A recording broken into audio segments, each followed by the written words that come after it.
For the Romantic artist, the business of creation was not something to be undertaken lightly.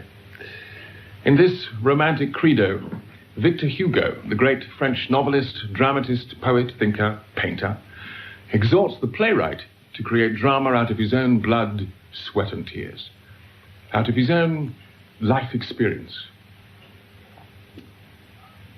The poet quivers. Alive inside his own creation, it is he. In tears, he tears out his insides, then puts them into his drama. The sculptor, alone on his black mountain top, kneads his own flesh into the hallowed clay. From it, he is forever reborn. The dreamer creates Othello from a tear, Alceste from a sob, flourishes within his creation, inseparable from those he shapes. In his true and immense creative act, unique and manifold, the artist, suffering from an eternal wound, gives himself without destroying his flesh.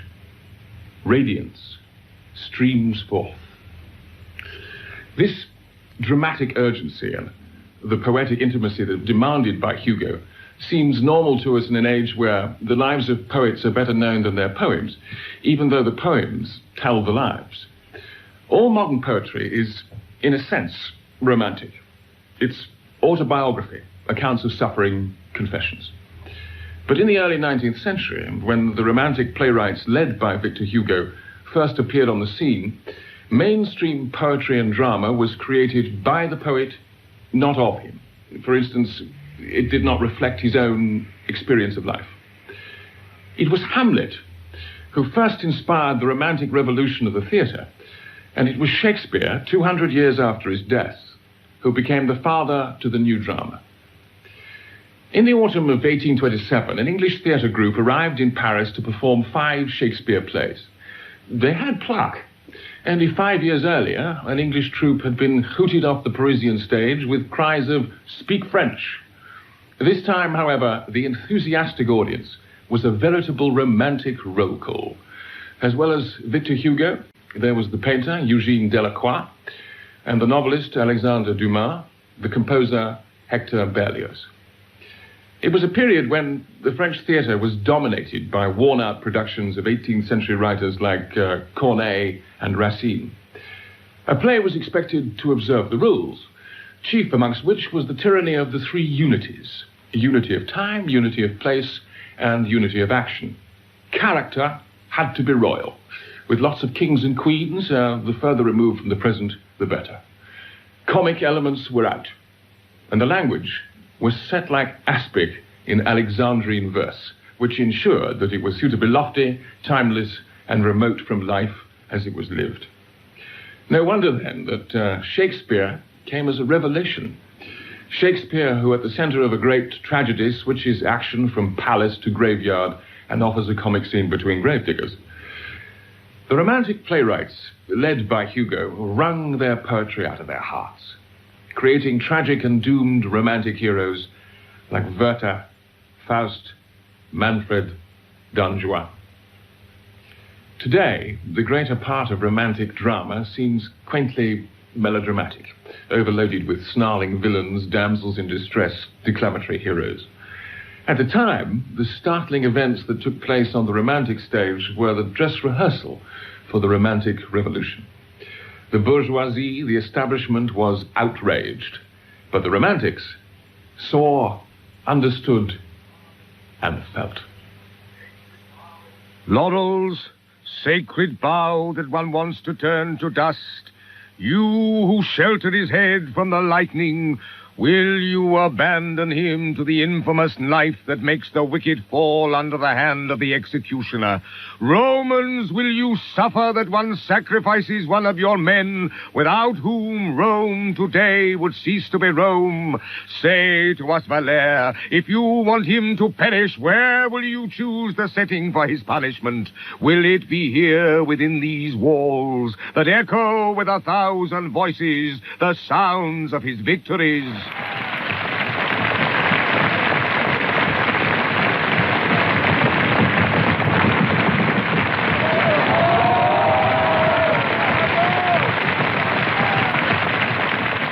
For nearly 3 centuries, Rome and Greece ruled the dramatic theatre. The stage was a palace of columns, helmets, white tunics, and golden armor. Playwrights sought in ancient Greece and Rome the dignity and intensity required for tragedy.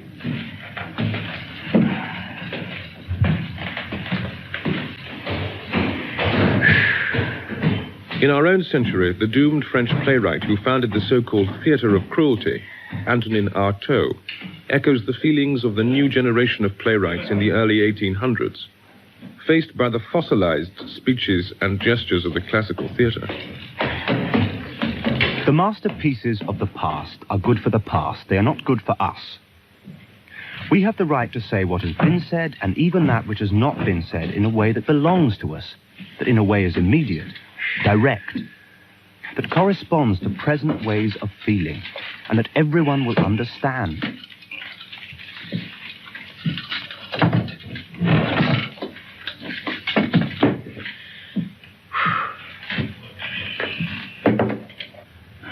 In the France of 1820, to the generation conceived in the Revolution, to the survivors of the Napoleonic Wars, the helmets and tunics and dramatic formulae laid down by Aristotle don't seem very relevant. Drama cut off from its audience, at any rate from its rightful audience, drama cut off from the social and political community, is denounced by them as dead drama. The romantic rebels reject the ancient worlds of Greece and Rome, the worlds inhabited by the aging Corneille and Racine. They want a living theatre.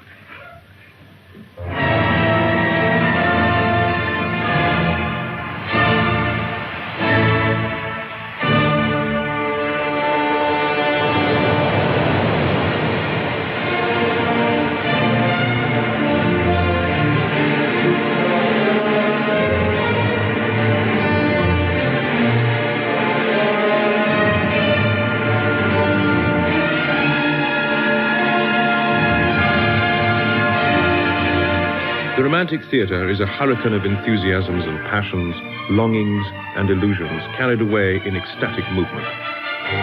In this frenzied quest for immediacy and spontaneity, it is poetry which gives meaning and purpose. It is the poetry which sustains the heightened energy of the soul and contains the romantic overflow of feeling. Poetry is the lava of the imagination. The eruption prevents an earthquake. Byron creates the Corsair. Written con amore and much from existence, the lonely and mysterious Corsair embodies the passions and ideals of his age. Ferocious and solitary, he is driven by the inner way of passions, fierce and deep.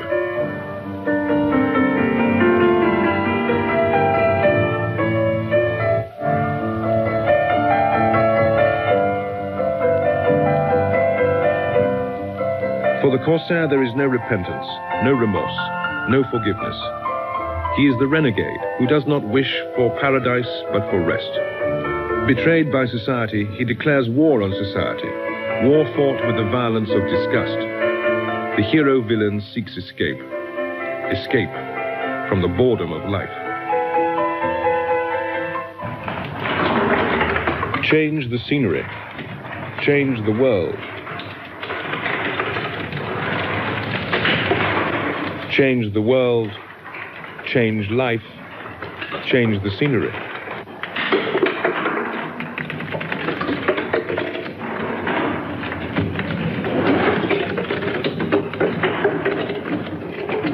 Dark caverns, underground passages, prisons of death, caves filled with rotting corpses. The horrific is the result of a reaction against an age of prudery and repression. Unnatural virtue brings in its train unnatural vice. Horror is the means for conveying the guilt and conflict of an outcast.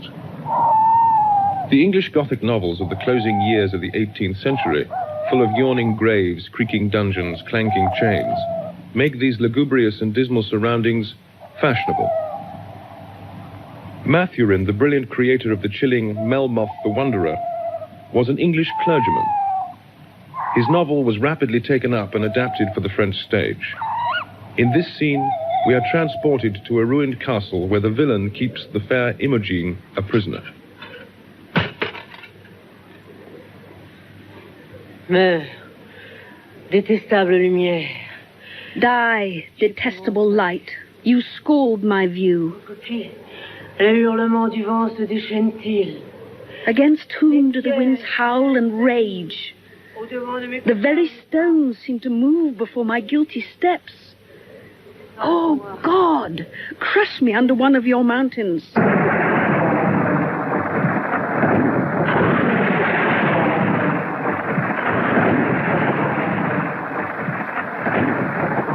Puisse ton vaste océan se soulever. May your vast ocean rise up, furious, and bury me beneath its immensity.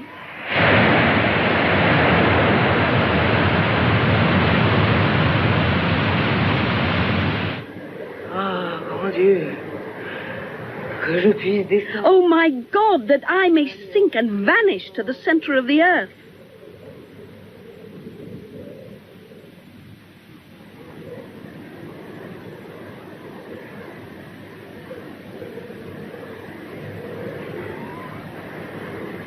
J'étais la femme honorable d'un lord. I was once the honorable wife of a lord. Here I am the despised mistress of a criminal.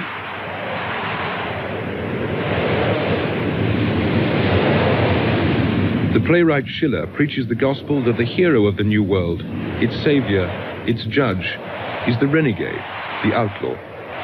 Of his play The Robber, written in 1782, he declares, You will find in my play villains who command astonishment, respectable criminals, majestic monsters whose minds are seduced by vice, by the grandeur attached to it, by the force it demands, and by the risks it requires. The romantic outlaw teaches morals to a corrupt society. He defies the black intrigues of the rich, the powerful, and the cruel. He is called Ernani, Cain, or Manfred.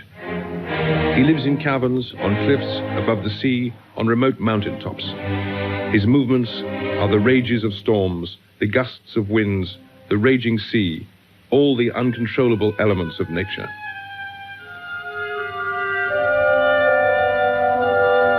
Kleist was a young romantic playwright who committed suicide in 1811 on the shores of Lake Wannsee. In his last play, The Prince of Homburg, he tackles a major theme of Romanticism, the rebellion of the individual against law and society. The crucial scene of the play comes when the prince, who has disobeyed orders on the battlefield, pleads for his life. It shocked audiences and brought disgrace to Kleist's family. Kleist knew the fears of his prince. 6 months after the play was completed, Kleist too was dead. My grave, my pit. I have just seen them by the torch lights of the grave diggers who are digging my pit. The grave where my bones will be laid tomorrow. You see my eyes, don't you? You see their look. Tomorrow they will be in darkness. Place your hand on my heart. They are going to fill it with lead and iron to explode it. At the marketplace, there are people who are hiring out their windows. People who are paying to see me executed. I, who once looked at the future from the highest point of existence, as a new world and as a fabulous empire, tomorrow I am between two boards left to rot. And you will see no more of me than a stone and a cross.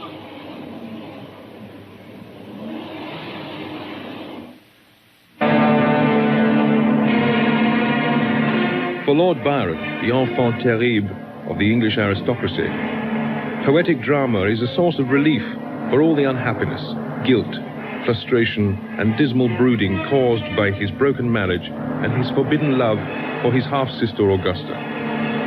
But the real drama was inside his mind, and the conflict there was not just personal, but cosmic. The heart of his hero Manfred's romantic agony is the discovery that man is half dust, half deity, alike unfit to sink or soar. All the romantic themes are condensed into this verse drama. Incest, remorse, suicide, a rugged landscape, a witch, the evil spirit of Nemesis, the good soul of an abbot. Because of his crimes, Manfred is driven to seek a solution in nature.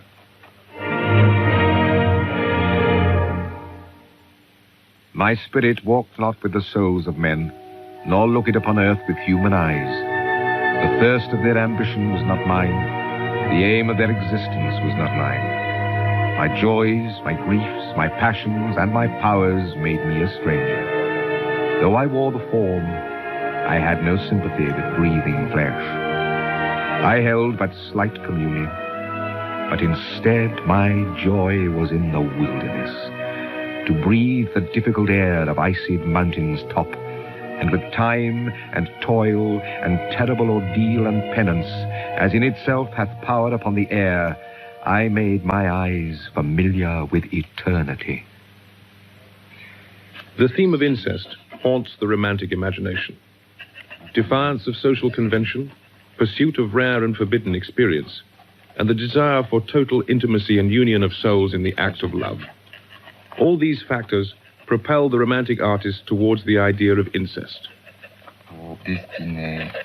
She was like me in her lineaments, her eyes, her hair, her features, all to the very tone even of her voice, they said were like to mine, but softened all and tempered into beauty. She had the same lone thoughts and wanderings, the quest of hidden knowledge, and a mind to comprehend the universe. Nor these alone, but with them gentler powers than mine, pity and smiles and tears, which I had not, and tenderness. But that I had for her, humility, and that I never had. Her faults were mine, her virtues were her own.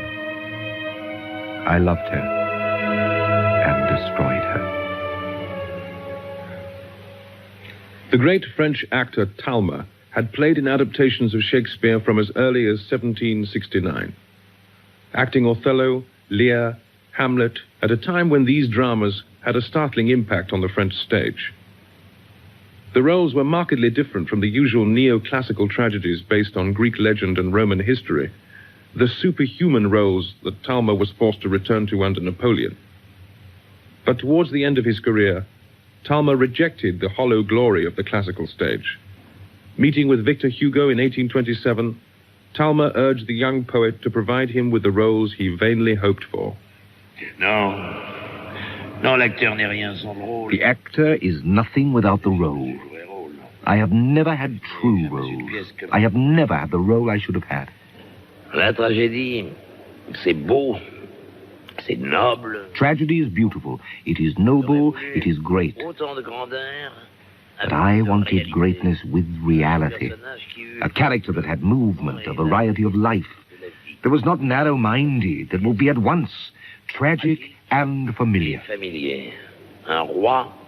A king who is a man. La vérité. C'est ce que j'ai cherché toute ma vie. Truth. That is what I have looked for all my life. But what happens?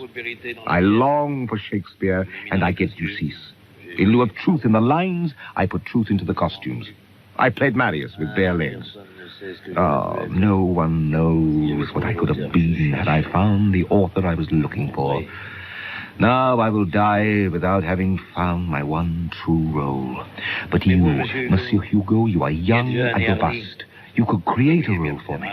I've been told you are creating Cromwell. I have always wanted to play Cromwell. Why, I even bought his portrait when I was in London. Come to my house, you can see it. And your play, what is it about? It must not be like all the others. Ce que vous rêvez de jouer, Monsieur Talma, c'est justement ce que... What you dream of playing, Monsieur Talma, is exactly what I dream of writing. Here we are at the poetic summit of modern times. Shakespeare is drama, and drama which blends in a single breath the grotesque and the sublime, the terrible and farcical, tragedy and comedy. Drama is the poetry of our time. It is the harmony of opposites. But that is what I have spent my life telling them. Not just beautiful verses, truth. Hurry up and finish your play. I cannot wait to play your Cromwell. Cromwell. Victor Hugo wrote the romantic manifesto of the stage. The time has come, and it would be strange if in this epoch freedom, like light, would reach everywhere except the most innately free area in the world, the realm of thought. Let us hack up the theories, poetics, and systems. Let us tear down the old plaster which makes the facade of art. There are neither rules nor models. Or rather, there are no rules other than the general laws of nature which determine the whole of art, and the special laws for each composition that spring from the conditions appropriate to each subject. A young supporter of Victor Hugo's new style of theatre. Young man, is it in the name of nature and truth that you reject the unities of time, place, and action? Yes, sir. It goes without saying. How can one develop intrigue, develop characters in 3 hours of the clock? The characters change places as we ourselves do. Do you always stay in your living room? No, of course not. But these rules satisfy reason. There you are. Holy reason. Without him, no salvation. Well, sir, we look for salvation in the movement and truth of nature. Ah, young man, in the movement I agree with you, and that is right. But in the truth of nature, there I catch you in full contradiction. How? An example. This Hernani you so admire. What language did he speak in real life? Spanish. Then he should speak Spanish on the stage.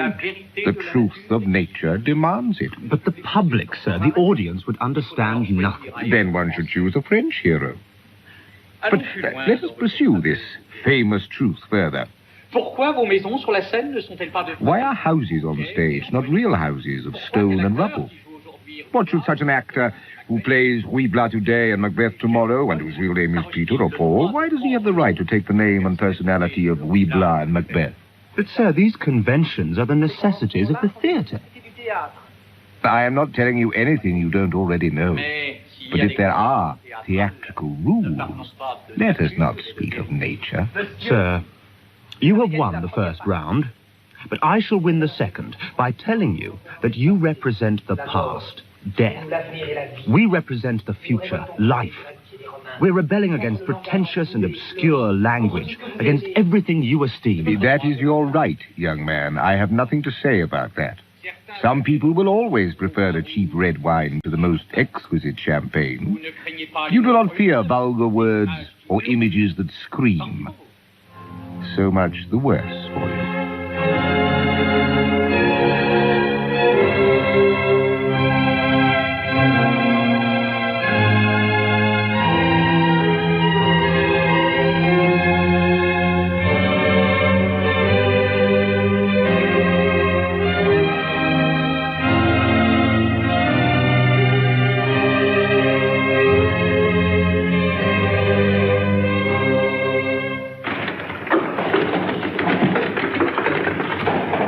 Change the scenery, change the world, change life.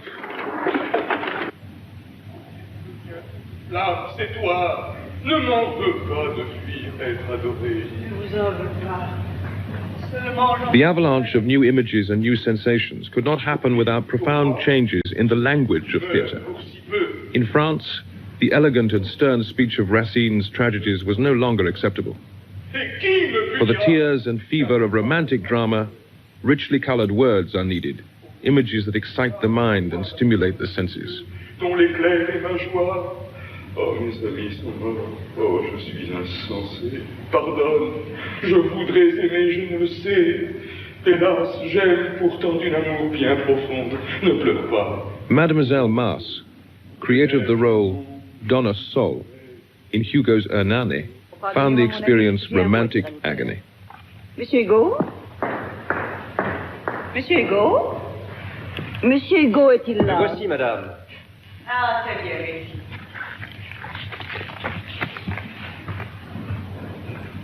Dites-moi, monsieur Hugo. Madame? Must I say this line? You are my superb and generous lion. You are my lion, superb and generous. Yes. Alas, I love with a love that is very deep. Do not weep, rather that we should die. You are my lion, superb and generous. So, you like that, Monsieur Hugo? That's what I wrote, so therefore I must have thought it was good. So you are attached to it, your lion? Well, I am, and I'm not. Find me something better, and I will put it in its place. It's not up to me to find it. I'm not the author. Well, then, let's stick to what's written. Then it does seem so silly to call Monsieur Firmin my lion. That is because, while you are playing Donna Sol, you wish to remain Madame Mas. But if you were really Donna Sol, a noble Castilian of the 16th century, then you would not see in Hernani our own Monsieur Firmin, but one of the leaders of a terrible gang terrorizing Charles V in his capital. And then, perhaps you would understand that such a woman could call such a man my lion. Very well. Since you insist on your lion, let us speak no more about it. Me, I am here simply to say what is written. My lion is in the script, and therefore I shall say my lion. It is all the same to me. Let us go on, Monsieur Firmin. Let us continue. You are my superb and generous lion. Oh, love would be such a supreme property if one could only die from loving too much. I love you, and I am entirely yours. Oh, how a stab from a dagger from you would be sweet to me. Have you no fear that God will punish you for speaking like that? May he unite us. If you desire it, let it be. Down with modesty and dignity. Down with good sense and good taste.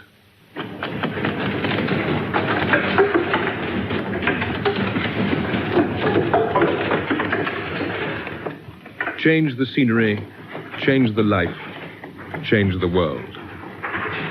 These were the hopes of the young romantics who waited outside the gates of the Théâtre Français on the 21st of February 1830. For this first performance of Hernani, excitement ran high. For fear of arriving too late, the young battalions arrived too early. The theatre was not yet open, and from as early as 1 o'clock, passers-by saw gathering a group of ferocious and bizarre beings, bearded and long-haired and eager for battle. Victor Hugo, the play's author, had with good reason anticipated that his enemies, royalists, die-hard classicists, and conservative members of the press, would stage a riot during the premiere of Hernani. So he recruited some 80 young men, bohemians, radicals, in short, romantics, to post themselves throughout the theatre and heckle the hecklers. The leader of the romantic pack was the writer and critic Théophile Gautier, wearing a provocative red waistcoat soon to become notorious.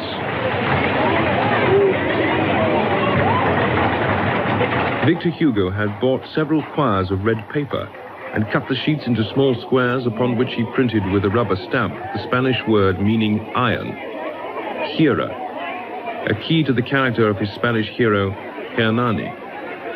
He distributed these squares throughout the gangs of his supporters.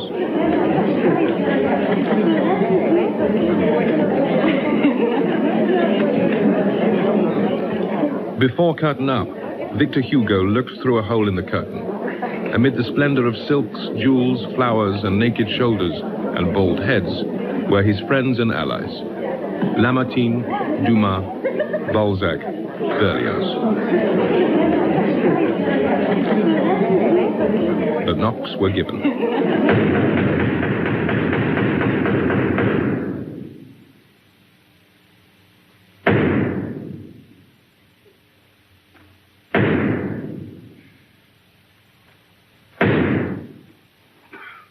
The curtain rises on the future of the romantic theatre. What? Lord Hernani? 2 more words, and you are dead.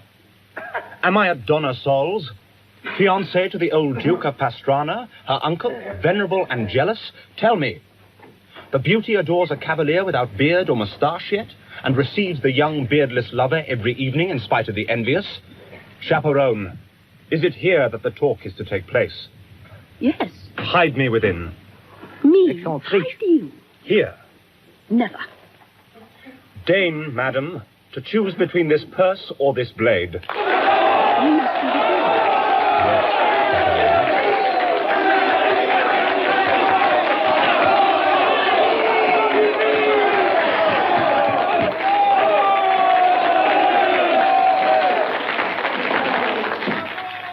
Ernani. Donna Sol, so I finally see you. And this voice speaking is your voice. Why has my lot put my days so far away from yours? So much so that I may forget the others. The young romantics in the gallery pelt the stuffed shirts seated below with their red cards bearing the motto of Hugo's hero. But tell me if you are cold. The classicists in the audience, staunch supporters of the French theatre as they knew it, were not amused. Your husband, your uncle, is absent. Yes, this hour is ours. This hour? That's all? For us, nothing more than an hour? After, what matters? We must forget or die. Come here. So the Duke is absent from the castle. How tall you are. He is absent. Yes, so let us think no more of the Duke. Ah, let us think of him, madam. This old man loves you. He's going to marry you. Ah, so that is why you despair. An uncle's kiss on the forehead. Almost a father's kiss. No, a lover's kiss. Ah, you will be his madam. Just think about it. You must choose between the two. To marry him or to follow me. I will follow you.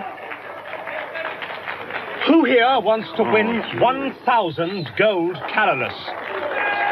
I am Ernani. Heavens! I am this man that everyone is looking for. You want to know if my name is Perez or Diego? No.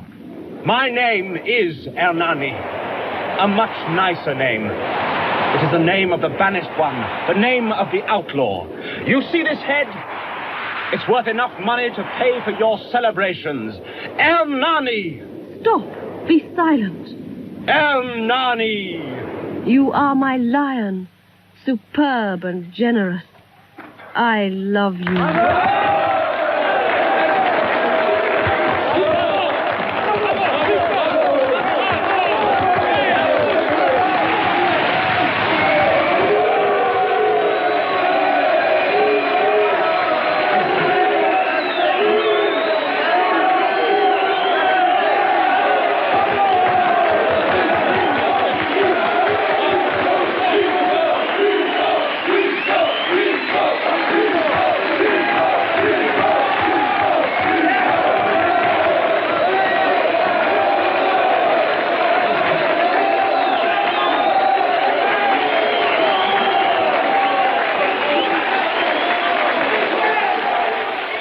The historic opening of Ernani was a sensation and a decisive romantic victory. The tempestuous passions that swept the theatre on the opening night came not only from the rival factions of the audience, they were up there on the stage too.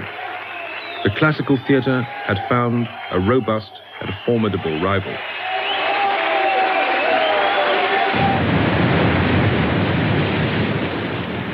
The romantic hero is associated with storms, great gusts of wind, with raging seas, with the elements unchained and unrestrained.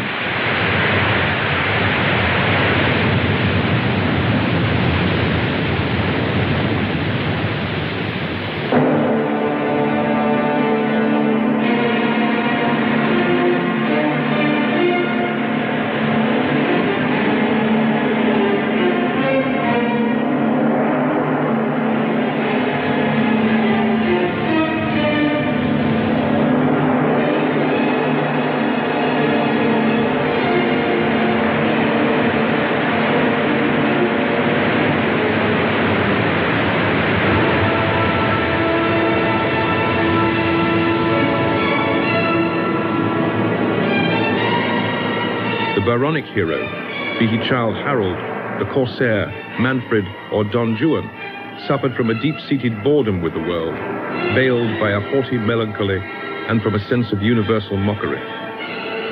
Wise in his words, impulsive in his acts, too strong to give in, too proud to lower himself, he is destined by his very virtues to be a victim. Even while cursing his virtues as the cause of his misfortune, he hates mankind too much to feel remorse. The Byronic hero strides on stage. Change the sets, change the world, change life. 'Tis to create, and in creating live a being more intense, that we endow with form our fancy, gaining as we give the life we image, even as I do now. What am I? Nothing, but not so art thou, soul of my thoughts. The rediscovery of Shakespeare by the Romantic French theatre led to a surge of popularity for the Romantic English writers. One of the most intense, violent, and horrific verse dramas to rise out of the Romantic imagination was written by an Englishman, Percy Bysshe Shelley. It was called The Cenci. It is not surprising that more than a century after it was written, its curse-besplattered pages, filled with fantasies of extreme cruelty, were noted by the French theatrical innovator Antonin Artaud. This excerpt is from Artaud's homage to Shelley's blood-curdling original.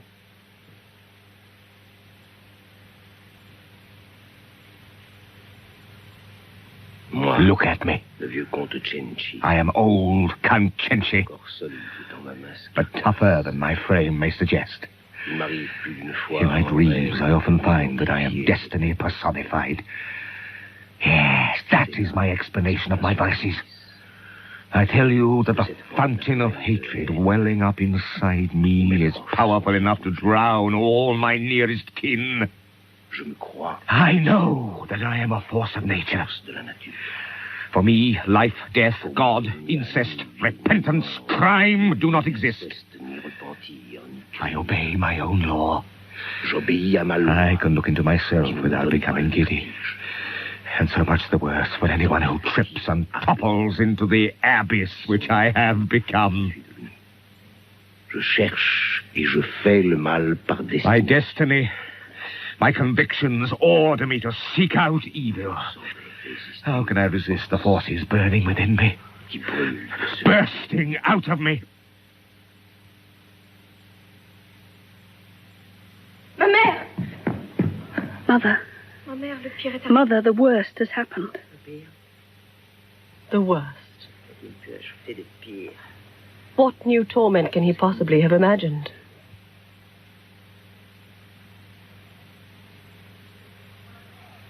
Cenci, my father, has defiled me. My God. My God.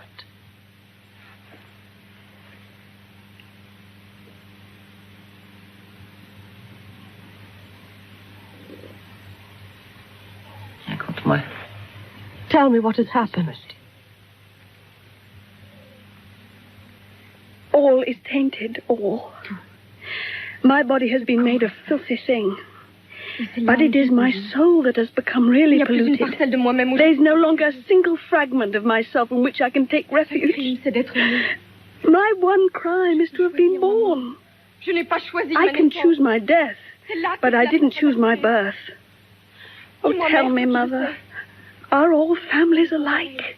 That I could absolve myself of the injustice of being born. Hush. You almost make me condemn the justice which allows such abominable crimes. Now I know how lunatics suffer. Madness is like death. I am dead, and yet my soul clings desperately to life and cannot free itself from its bonds. I beg you, Beatrice, do suffer. I will try to comfort you. But return to your senses. When you rave like this, I too am lost. Or I shall believe that we are all possessed. You mothers know only how to grieve. Here, beneath our feet, are massing the forces of a world getting ready to sweep us all away. Where is she hiding, eh? se cache-t-elle? Where is she hiding? Désir, fureur, amour, je ne sais pas. Desire, fury, love? I do not know, but I burn. I hunger for her. Va me la chercher. Go find her for me. Enough. Enough. Enough. Assez. Une accalmie. I need air. A moment of quiet. I want to live. We were not born to be tortured. And I? Can you tell me why I was born? Je ne sais pas pourquoi. I do not know why you were born. Je sais que tout est forfait. But I know that the sheer weight of your crimes has turned your life into something perilous, Chenchi. En attendant, va me la chercher. Go find her for me.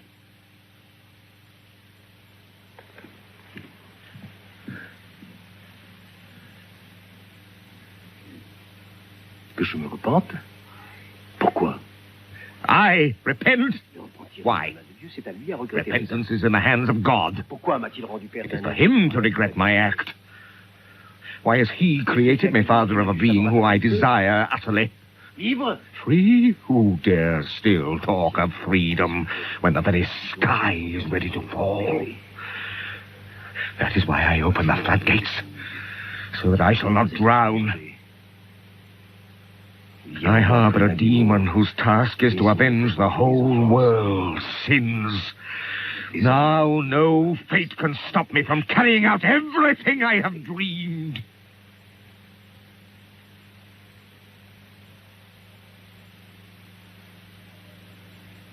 Allez, montez. Go. Up there, and split his head in two. Or I shall kill him with whatever weapon comes to hand, and then accuse you of his death.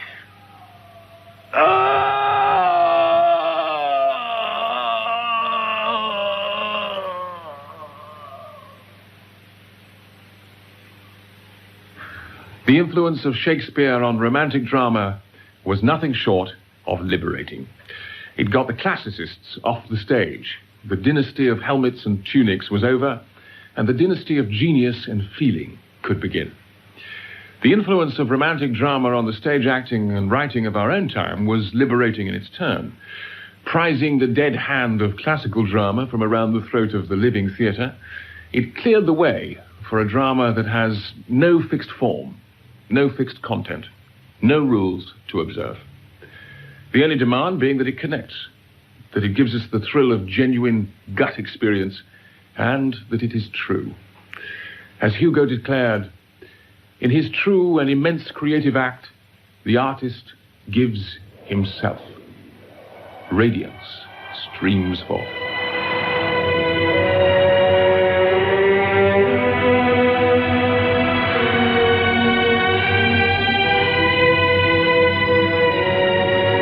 Change the scenery, change the world, change life. Hurry up and write your play. I want to play your Cromwell. There are no rules, no models. 'Tis to create, and in creating, live. Down with the unities. Down with modesty and dignity. The masterpieces of the past are good for the past. They are not good for us.